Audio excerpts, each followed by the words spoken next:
Hey, happy Saturday, everyone. I'm just trying to do a stream because I said that I would start doing them, but I think there's something wrong with my audio. I'm not really sure how to correct it right now, so it may sound a little robotic-y. Is that a word? Robotic-y, but I just wanted to come on really quickly to talk about the Tory Lanez situation. Yes, I know I'm really behind. I'm always really behind, actually. Like, I guess I'm just not great at like jumping on top of topics immediately like everyone else. But anyways, I wanted to talk about the Tory situation. Recently, if you haven't already heard already, he's been sentenced to 10 years, which he'll probably only do about seven and a half of the 10 years. He had some really great superstar supporters who wrote letters on his behalf, and that's what I wanted to present to you today. So if you haven't already heard those letters or read those letters or seen them online, here it is. A reporter named Megan Cuniff, which I put all of the information in the description box for everyone. If you haven't already seen it, she posted the letter for Iggy Azalea and also the R&B singer Mario. So Iggy Azalea, the rapper, and Mario, the R&B singer, wrote letters on behalf of Tory, requesting a good sentence from the judge. You know, nothing too crazy.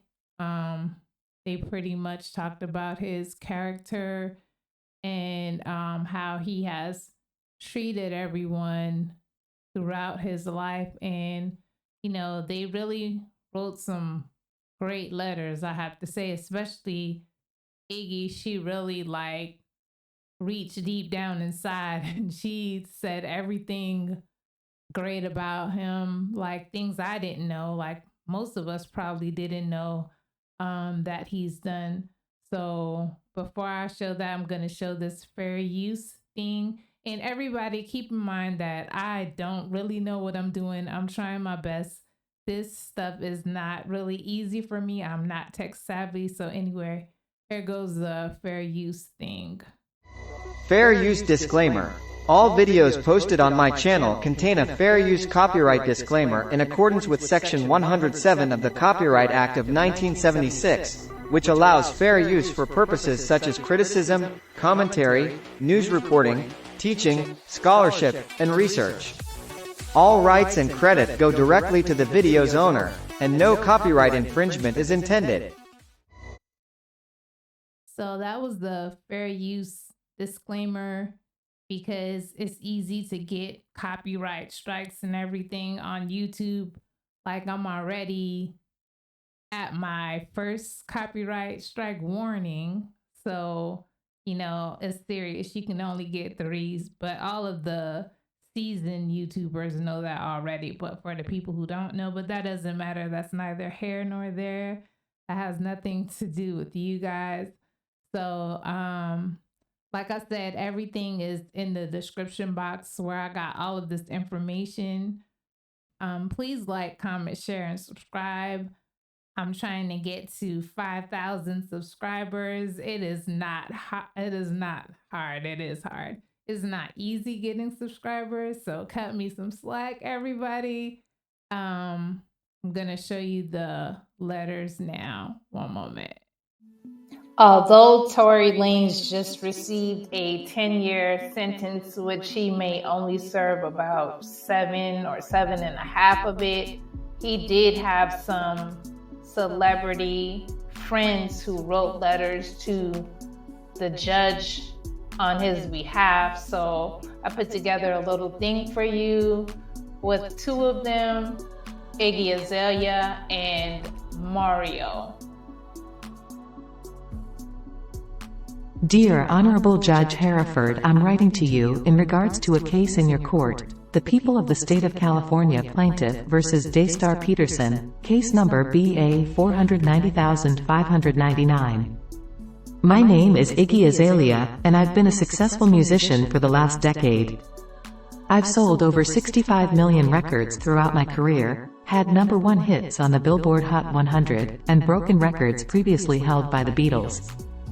My music has been nominated for 6 Grammys, and I have a multitude of other musical awards throughout my career.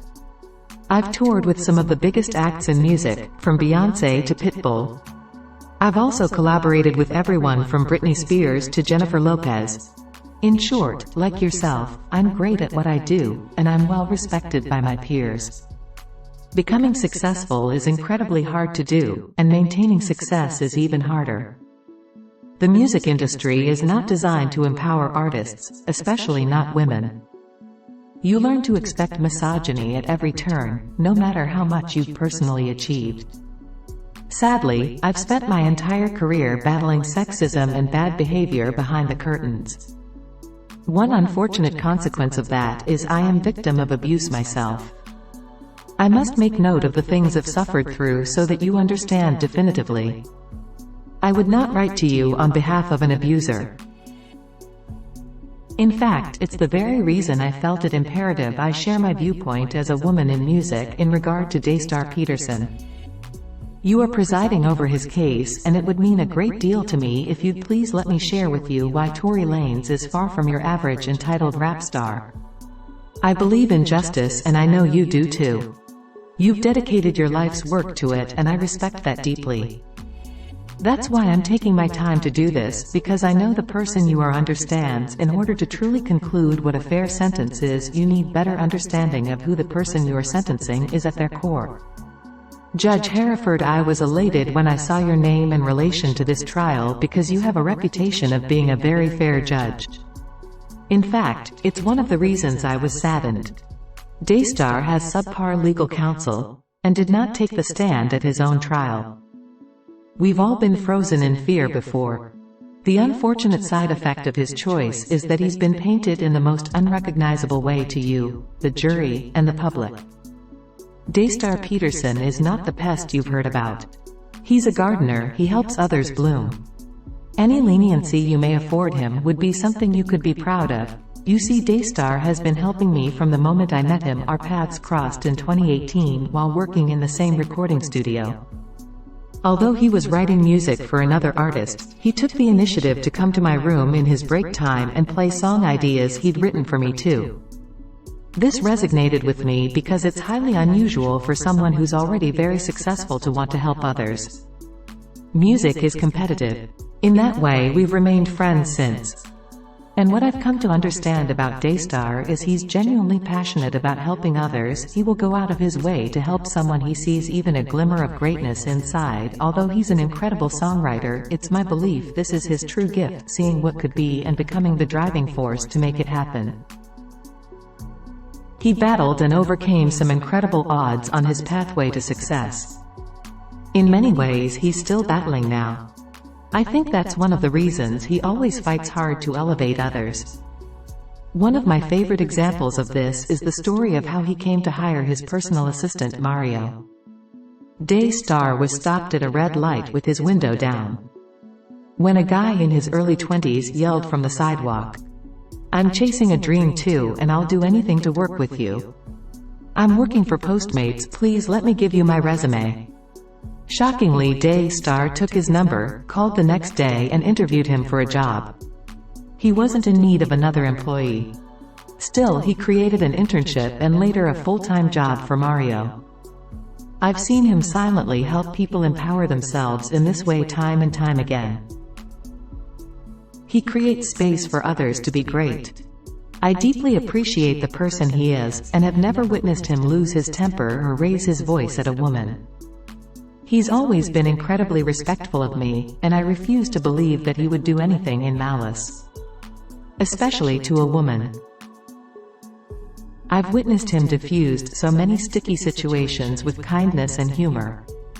He is the last person to lose his cool. I've never encountered this jealous, rage-filled person he's accused of being. I know him to be someone who's always bursting with happiness. In the moment you want to cry, if you call Daystar, he will find a way to make you laugh. Since Daystar remains in jail, many of his employees are left without work. I took it upon myself to hire 6 of his staff members full-time. I did this not only because they are great hard-working people, but so that they remain in a position to transition back into running his business when he's completed his sentence. I'm doing all I can to make sure he's in a position to come home and get back to work. I hope that you'll consider a sentence that allows for this to be transformational and not life-destroying, not only for a Daystar but for his family, son, and the countless others who depend on him, and are committed to helping him reach his full potential. If Daystar is able to remain in the United States after he has served his time, I would employ him without hesitation as an executive producer on my next album. In fact, I already hired him for the job prior to his conviction. I guarantee to you that he has significant income and work awaiting him upon his release. If you would kindly consider a sentence that does not require deportation. I have remained in close contact with him during his incarceration, and I am confident he has already gained positive insight in regard to this experience. He leads a prayer circle nightly, and is already empowering others during his time in jail. In fact, when we spoke last week, he told me he's glad God put him in jail. He said this is an opportunity to humble himself and soften his heart. Ironic to hear one of the kindest people I know strive to become even kinder. I'm not shocked. It's who he is. Watering and shining light on others until something beautiful grows. Thank you for taking the time to hear what I have to say in relation to Daystar's character. Kind regards, Iggy Azalea.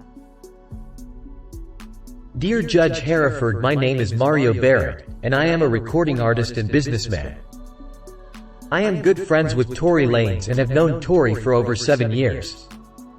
Tory and I met multiple times during his rise to stardom. He's had humble beginnings just like me, and we share the same passion for music and art. One of the things I love about Tory the most is how deeply he cares about his family. Over the years, we have talked about family a great deal. Growing up without a father, I admired that he was fortunate enough to grow up with his. Those conversations revealed how much a stand-up person Tory is. I do not doubt that he will give his last for those closest to him. He is passionate about life responsibility and helping others realize their potential. Tory is the type of person who doesn't look for handouts or cheat codes. He works harder than almost anyone I know in this business. I have watched Tory struggle as an independent artist against a system that tries to oppress him because of his hard work and drive. His success in that realm says more about his work ethic and character than I ever could.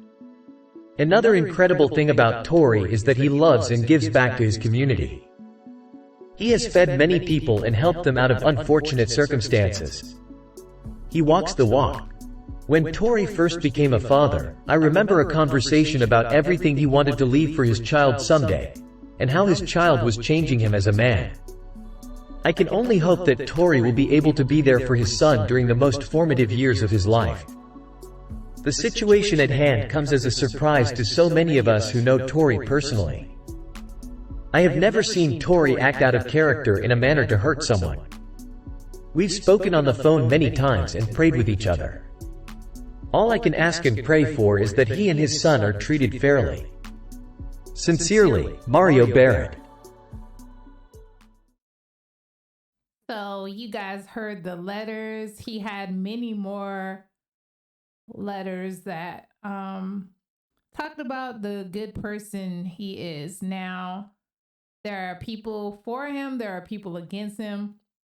Honestly, in my opinion, he should have taken the stand, because I am not going to put my life in anybody else's hands. I'm going to tell who did it, what time they did it, why they did it. I'm not going to let everybody point the finger at me. And basically, it was 3 people in the car.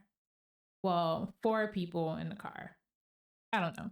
But there were other people in the car, and he should have taken the stand. I wouldn't let any lawyer tell me not to take the stand. I would be like, hey, I'm taking the stand. I'm going to speak my truth, because he seems like a pretty confident guy. So I don't know what reason he didn't take the stand. I think his previous lawyer had said it wouldn't work out good for him if he took the stand. So I don't know. He had a new lawyer since then. Either way, I would have been trying to take the stand. Like, I wouldn't let them not testify on my behalf. I would testify on my behalf. If none of the other people in the car were going to testify on my behalf, I was testifying on my behalf. But anyways, that's it. Like I said, my audio is probably a little janky, but please like, comment, share, and subscribe to the channel. Like I said, this whole YouTube thing is not really easy at all, but I'm trying my best. I'm trying to figure out how to use the little system and all that stuff. But anyway, I hope you guys have an awesome Saturday, and I will see you next time.